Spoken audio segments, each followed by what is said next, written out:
You know what? We're gonna start from the bottom. That makes more sense. Let's Protection Warrior. Surely there's a bunch of Protection Warriors, right? So let's see what the Protection Warrior thing does.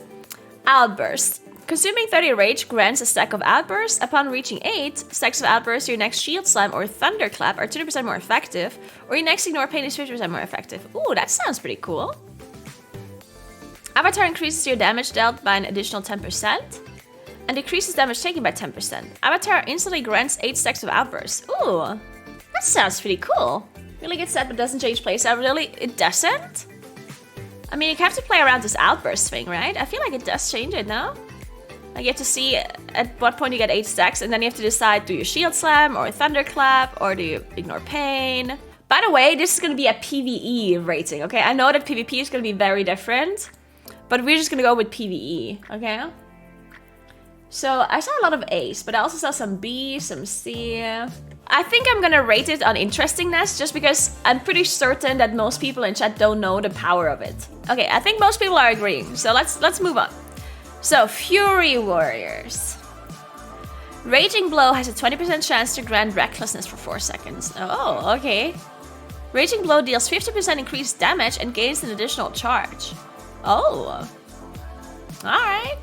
That sounds pretty cool. 20% is like decent chance. If you play a Moonkin and you guys remember OI, Honest Intuition, that was 20% too, and it procced pretty often. I guess it depends how many times you cast Raging Blow, or you use Raging Blow, but since it has an extra stack or charge. Okay, let's see what people are saying. People are saying A, S, S, B, A. A lot of people go with A, yeah. I think A might be the play. But yeah, so this is cool. Then let's look at arms. Every 75 rage consumed increases the effectiveness of your next Colossus Smash or Warbreaker by 2% up to 10%, okay? Increase the duration of your Colossus Smash and Warbreaker by 3 seconds. This sounds more boring to me. This sounds like you're ramping up the damage. So unlike a raid encounter or so, it seems pretty good because then eventually you're just gonna be doing 10% more damage. But it doesn't really change anything the way you play, right? Like, it just kind of ramps up passively, and at some point it's at 10%, and then it's just there. It also is theoretically nerfing you for, like, short encounters, right? So if something is short, then it kind of sucks because you won't be able to rank it up fast, right? So this doesn't sound as interesting to me. What do you say? C? Man, you're generous if you say this is C. I would put this to like D or F. You guys are saying C? I think a lot of people are saying D. I think we might go with D. Alright, anyway, let's move on. So, we leave this here. No one had any major objections. So, we're just gonna move on. Let's look at Warlock. Destruction.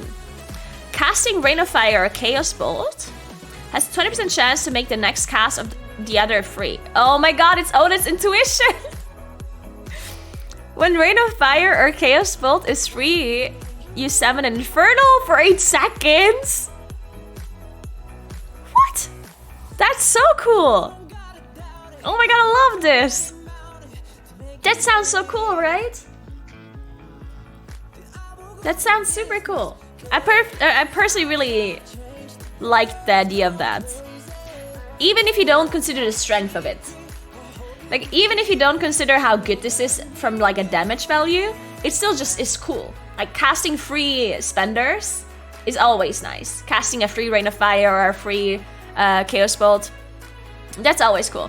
And the cool thing is that they're also balancing out AoE and single target. I really, really like this because if you wouldn't think about this, right? If you would only look at the 2-set, then this would actually be pretty good for single target, but not so good for AoE. Like, this is actually really underwhelming for AoE. You know why? Well, because on AoE, you're casting Rain of Fires. And then what does a free Chaos Bolt really do? If there's like 20 targets or something, right? So, and plus this bonus is kind of bad. And single target, it feels a bit... I mean, you do get more procs because you generate more shards on AoE, so you get more free Chaos Bolts. But then, like, do you really want to cast the free Chaos Bolts? Maybe you wouldn't even want to cast them because you generate so much shards that you would rather just not spend the global even on the free Chaos Bolt, you know? But it seems like they have considered this, that this is not so interesting on AoE, so they just make it proc a goddamn Infernal. Because now you obviously want to use the procs to proc the Infernal, so that's really cool. So yeah, what do you guys think? So this is like S? I saw a lot of S's. So you don't want it to be S? Really? You guys want to have A? Why? And the spell that have Herald of Chaos, free Chaos Bolt is also instant cast? Oh. Yeah, that would make sense if it's instant. Yeah, it would definitely make sense that it's instant. Otherwise, it would definitely be really weird to cast it on AoE. Alright, let's move on, but this sounds really good. I like it. So, demo. That's a lot of text. Your Hand of Gul'dan has a 5% chance per soul shard to summon a Malicious Imp. When slain, Malicious Imp grants a soul shard and will either deal 90% of spell power fire damage to all nearby enemies of your implosion or deal it to your current target. Okay. Call Dreadstalkers has a 100% chance to summon an additional Dreadstalker. Okay, I personally have never played demo in my life, so I don't know what any of this means. What do you guys say? A lot of people are saying A. Alright, so let's go with A. Alright, let's look at Affliction. Well, Agony, Corruption, and Unstable Affliction are active. Your Drained Soul has a 4% chance. Shadow Belt, 20% chance to make your next Malefic Rapture cost no soul shards and cast instantly. Malefic Rapture damage is increased by 50%, and each cast extends the duration of Corruption, Agony, and Unstable Affliction by 2 seconds. So Agony, Corruption, Unstable Affliction. That seems kind of broken. But also, I'm wondering if that would make the playstyle actually kind of boring on single targets. You know what? Like, it almost sounds like that because it sounds like you're gonna cast a lot of Malefic Raptures, and they're always gonna extend your dots, and it almost feels like you're not ever gonna be refreshing UA, Corruption, or Agony. Wouldn't that create like a playstyle where you're literally just sitting there drain souling? Like you just like drain soul, drain soul, drain soul, Malefic Rapture, drain soul, Malefic Rapture, drain soul, you know what I mean? Wouldn't that be kind of weird? At least on single target. On AoE, it definitely seems like it's a really good quality of life thing. But on single target, I'm not sure. Like, it seems a bit maybe boring even. But yeah, so what do you think about this Affliction Warlocks? Now that we talked about it, what's your opinion on this? A, B, B, A. Okay, a lot of people say A. A. Alright, cool. Let's go with A then. There's a lot of... You guys need to use B and C once in a while. Otherwise, we're gonna run out of spots here. Alright, so let's move on. Let's go to Shaman. Rest of Shaman first. Chain Heal critically hits reduce the remaining cooldown of Spirit Link totem by... Oh my god, what? Chain Heal's critical hit chance is increased by 30% on all targets. It hits when cast on a target affected by your Riptide. I don't like that. Wait, why is that F? Why is it F? Don't we want to have more Spirit Links? Wait, I'm confused. Dude, just bring 5 Shamans, and then you just have like Spirit Links. Just every mechanic.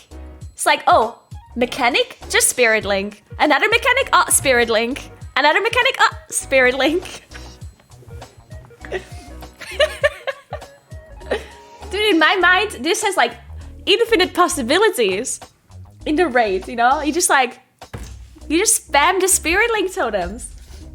So you guys are saying that you won't cast Chain Heal because you run out of mana?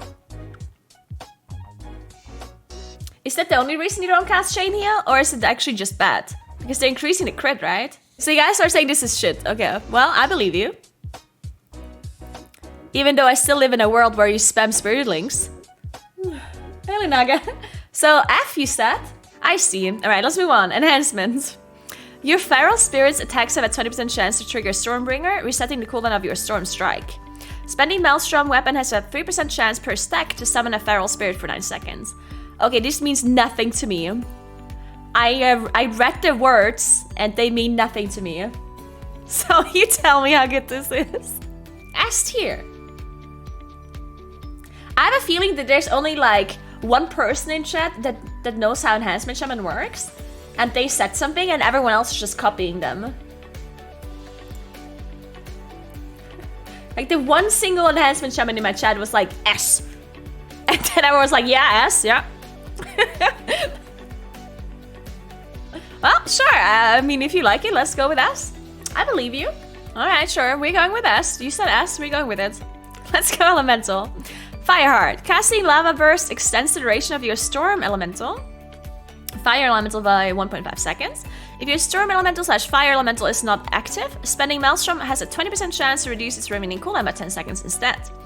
While your Storm Elemental / Fire Elemental is active, your Lava Burst deals 20% additional damage and you gain Lava Surge every 8 seconds.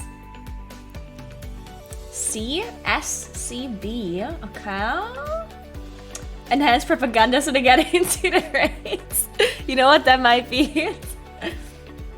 B, you say. Okay. This one is weird because you don't want to cast Lava Burst when your ally is out. Oh. Well, but now you want to. I always like it when it actually changes the way you play. Like, I really like that. Let's put this on B. I think that makes sense. Let's go B. Anyway. Step Rogue. Shadow Strike has a 20% chance to grant Shadow Blades for 5 seconds. Your finishing moves have a 4% chance per combo point to cast Shadow Strike at up to 5 nearby enemies. We don't know the interaction with talents and legendaries yet, but this tier set has massive potential. A tier makes Step Rogue even more interesting. I would say it's S tier. Okay. Damn, you guys seem to be liking this. So we put this on S, yeah? Alright, you guys seem to be liking it, so S it is. Alright, Outlaw. Your main gauge has a 25% chance to fire a pistol shot, okay? Pistol shot has a 50% chance to load a hidden bullet from your sleeves. From your sleeves? Damn. Up to 6 times. After loading 6 bullets, Between the Eyes has its cooldown reset and costs no energy. F tier. Wow. Why? Well, okay, so what I gathered from Twitch chat is this could be F, but it also could be S. I guess it depends on the day. Or the weather, maybe, who knows. So, what do we go with? C? Okay, whatever, let's put it in C. Then, Asa. Grudge Match. Shifts debuff costs your bleeds to gain 25% critical strike for 9 seconds. Vendetta causes poisons and bleeds on your targets to expire 100% faster. A lot of people said S and some people were saying F. How can it be that different, you know? Oh, are you saying that this doesn't change anything? Is that why you say it's bad? Because it doesn't change your playstyle? Is that what you mean? Because I can see that. Okay, well, okay, so if it really doesn't change your playstyle at all, then I probably agree with you that it probably should be like down here. If we are rating off playstyle change, Sep is also F. Well, yeah, I personally would rate this completely off of playstyle and not about damage increase, but Twitch chat is gonna be Twitch chat and rates whatever they want, you know? So I personally would say, if it literally does not affect your playstyle in any way, I would put it automatically to like F or D. That would be me, right? But I mean, Twitch chat's rating, so. Well, whatever, let's put it to D. People have been saying D. Some people have said S and B or whatever, but we're gonna have to end up somewhere. Let's go Priest. Alright, so let's look at Shadow Priest. Darkened Mind. Dark Thoughts has an additional 50% chance to trigger for each shadow damage over time effect on a target. Okay. Consuming a Dark Thought causes your shadow to animate for 8 seconds. Your shadow follows you, dealing spell power shadow damage to your target over the duration. Okay. Huh. A lot of different opinions. Has gameplay implications that are horrible. Okay. As for spooky. Wait, there really aren't a lot of Shadow Priests in my chat right now. Come on, Shadow Priests. Where are you guys? I guess Blizzard really didn't pay attention to you much lately, so maybe everyone just rerolled. A or B? B? B? Okay, a lot of people say B. I think we're just rolling with the B. Changes nothing though. Yeah, that might, yeah, if it's totally passive, then that really sucks. Okay, I think people have changed their minds. I guess we put it to C after all. Then Holy. Your holy words begin divine conversations, increasing the cooldown reduction of your next holy word affecting spell by 15 seconds. Divine Conversation increases the effectiveness of your next holy word affecting spell by 35%. That means nothing to me. Any holy priest in the chat? A, B, B, A, F, A. I don't have A's. Oh, people say A, so let's just put it in A. Is this for PvP? B or C? Well, I do want to say that this is for PvE, right? This rating. Because otherwise it would be too complex if we also look at PvP. For now, we put it on A. So let's see Disc. Casting Power Word, Shield, or Shadowmend has a 50% chance to make your next cast of Shadowmend have no cost or cast time. Power of the Dark Side increases the effectiveness of Penance by an additional 45% and is triggered when Power Word Radiance is cast. A or S even? Oh, you guys will have S. Ooh, so this is that good?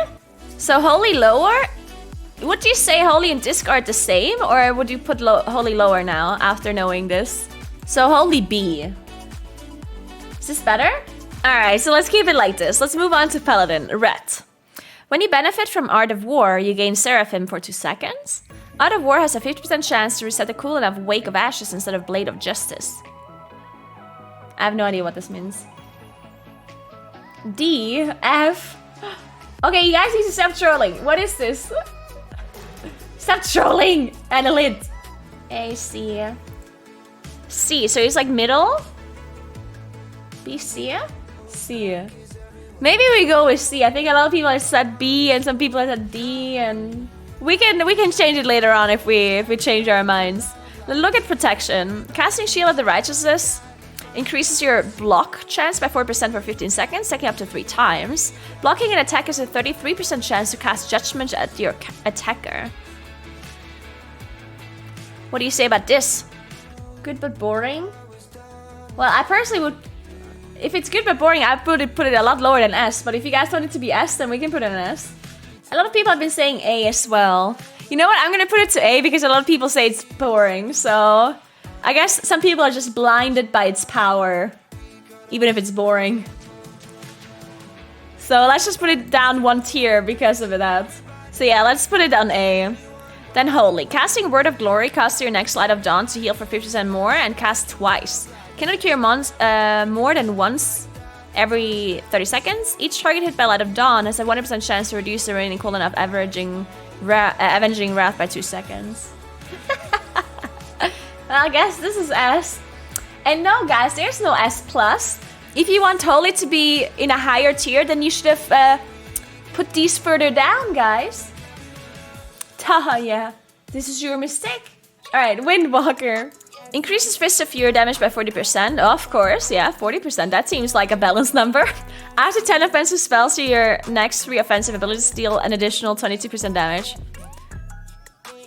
I like the 4 set. The 4 set seems interesting for sure. Even if this wouldn't be like completely OP, I'd still think it's interesting to change because it definitely makes you think about what you're gonna do, right? Like, what are you gonna use this buff on, you know? So let's put it S, I guess, because everyone's spamming S. Alright, let's look at Mistweaver. Essence Fund's residual healing effect lasts an additional 2 seconds. Drinking Thunder Focus Tea summons a Progenitor Rune of Healing, increasing all healing dealt while inside its bounce by 123.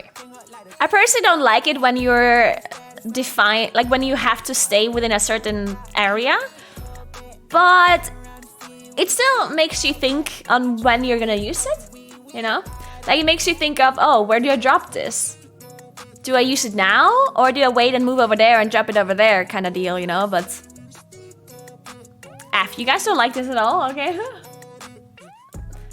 Put it an F, I guess, if you guys think it's bad. Yeah, I would rate this a lot worse if it was a proc. But you literally decide where you're gonna drop your zone. Like, it's literally Rune of Power, right? Like, you can decide where you're putting this. So that's why I would not rate it F. Because it changed your playstyle in like a somewhat interesting way. You can decide where you're putting this down and then like healing it. But the thing is, I mean, obviously you're still gonna be restricted to stay with, I mean, you're not restricted to stand in it, but it would be preferable if you do. It's Rune of Power. It is literally Rune of Power, basically, right? But if you guys think it's like absolutely horrendous, then we can put it on F. Then Brewmaster. Targets ignited by Breath of Fire deal an additional 4% less damage to you. Breath of Fire empowers your next Tiger Palm or Blackout Kick, increasing shuffle duration and brew cooldown reduction by 100%. So, Brewmasters, what do you say about this one? That's a lot of F's. Too much F. Worst tier set in the game? Wow, so it's that bad. Okay. Well, if you guys say F, I believe you. Alright, let's talk about Frostmage. Froststorm. While Ice Vein is active, your spells have a 25% chance to call down a Comet Storm on your target enemy. This effect cannot occur more than once every 30 seconds. Enemies hit by Comet Storm take 2% increased damage from your Frost spells, up to 10% for 8 seconds. Alright, Frost Mages. B. C. Alright, B it is, guys, B it is. Fire. Increase the duration of combustion by 2 seconds. While combustion is active, you burn for 2% of your maximum health every 1 second, causing your Fire Blast and Phoenix Flames to recharge 100% faster. Man, Fire Mages really like to be on fire. Like feet on fire, body on fire, everything on fire. You know how funny it would be if a Fire Mage literally procs himself into Cauterize? Like when you just in combustion, you're just like on like 5% HP and you're like, combustion! And then you kill yourself and then your Cauterize procs. Perfect. Then, Arcane. Increase your arcane damage dealt to enemies affected by Touch of the Magi by 18%.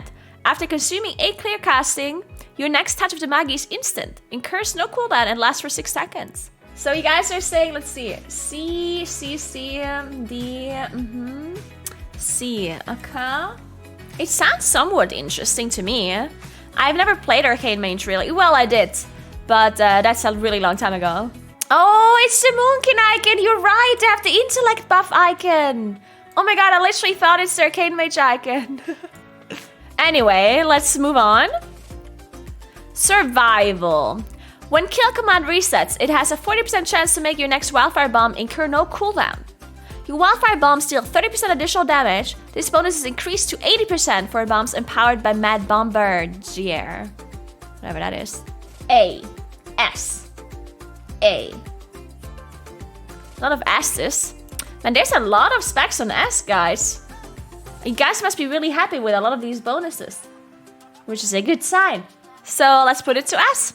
MM. Trick Shots now also increases the damage of the affected shot by 30%. Spending 80 focus grants you 2 charges of Trick Shot. Alright, MM Hunters, what do you think about this one? A. B. I think a lot of people say B. So I guess we're just gonna go with B. Let's go BM. Your kill command crit strike chance is increased by 15% for each stack of Frenzy. Your pet has. Kill command crit hits increase the damage and cooldown reduction of your next Cobra shot by 40%. Alright, BM Hunters. Some people were saying C, but I think a lot of people say B, so we just leave it here. Maybe it's the difference between... Because I guess some bonuses are really good in M+, but then not so interesting in rating, and that's maybe where the difference in rating comes from. Yeah, I think we leave it at A. Let's move on. Otherwise, we're gonna change it later, okay? Alright, let's look at Druids. Resto. Swiftman heals an additional spell power for each periodic healing effect on the target. Swiftman heals 4 nearby allies for 25% of its healing done. What do you think about this, guys? Okay, I'm just gonna put it at D. I do think that they're... Okay, so I personally think that it's definitely a bit of a weird set bonus, but I do think that there's some interesting situations where this can be really good. Not just in a plus, but also in raids. I thought about the set bonus on Friday, and at first I thought it was like really horrible. But then I realized just how much this instant heal could actually be on 4 people, you know? Like this 25... It sounds bad for at the moment because it says 25% of Swiftment. But the thing is, if you keep this in mind, like the actual healing increase, this could be like actually like a huge heal. You know, this could actually be insane heal, the Swiftment. And then 25% of that Swiftment might actually be really big, you know? I personally think that this bonus could be used to make them better at raiding Resto Druids. And this is not it, right? I just think that this would be the perfect opportunity for Blizzard to buff Resto Druids for raiding specifically. Because for Plus, yeah, for Plus they kind of need just more damage. And a healing bonus won't help them in Plus, personally thinking, you know? I don't think giving them more healing power in Plus is going to make them better in Plus. They can have as much healing power as they want, and they still won't be beating like a Paladin who has, you know, Ashen. So that's why I'm thinking this power should be tailored towards raiding to make them better there. Probably give them... It literally could be something stupid like a DR or like a... Or like an absorber or whatever, you know? Something that's exactly what Residus are missing, right? Why are Residus not used? Well, because they don't have DRs or absorbs or utility that is useful. So giving them something like that might actually help them a lot for raiding slots, you know? But yeah, let's move on. Guardian. Casting Bars can cost you to Berserk for 4 seconds. While Berserk, you radiate 45% of attack power cosmic damage to nearby enemies and heal yourself for 61% attack power every 1 second. S. Yeah, that does sound really cool. That is exactly what Guardian Druid kind of needs too, I feel like, right? Because what's the biggest problem with Guardian Druid nowadays, at least when it comes to M+, is that their cooldowns are just, like, their Berserk / Incarn is just that long of a cooldown, right? You're like invincible whenever your cooldowns are up, but outside of your cooldowns you're kind of weak. So this is like addressing that issue specifically, which I think is good. Yeah, they're gonna be even more unkillable during Incarn, which is like, I personally think this heal is really irrelevant. At least when you're AoE, when there's like multiple mobs, right? For a single target, I do think this heal is nice because you're not that invincible if there's like one boss, right? But if there's like 20 mobs and you're thrashing in Incarn, then obviously you're already invincible. Like, it's not like you can die.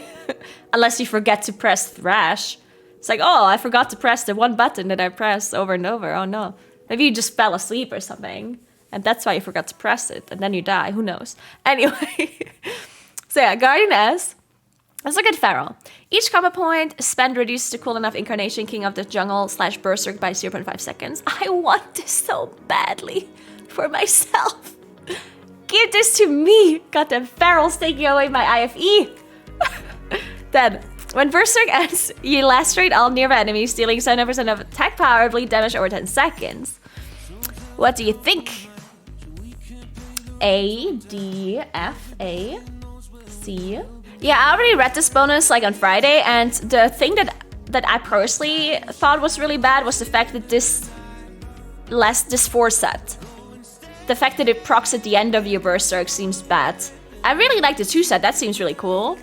But the 4 set seems like this lacerate, proccing at the end of your Berserk, and then being a bleed for another 10 seconds seems like it's too long. You know, like you're pulling, you press Berserk, you do damage, right? And then your Berserk ends, and then your lacerate goes on the targets, and then 2 seconds later everything's dead.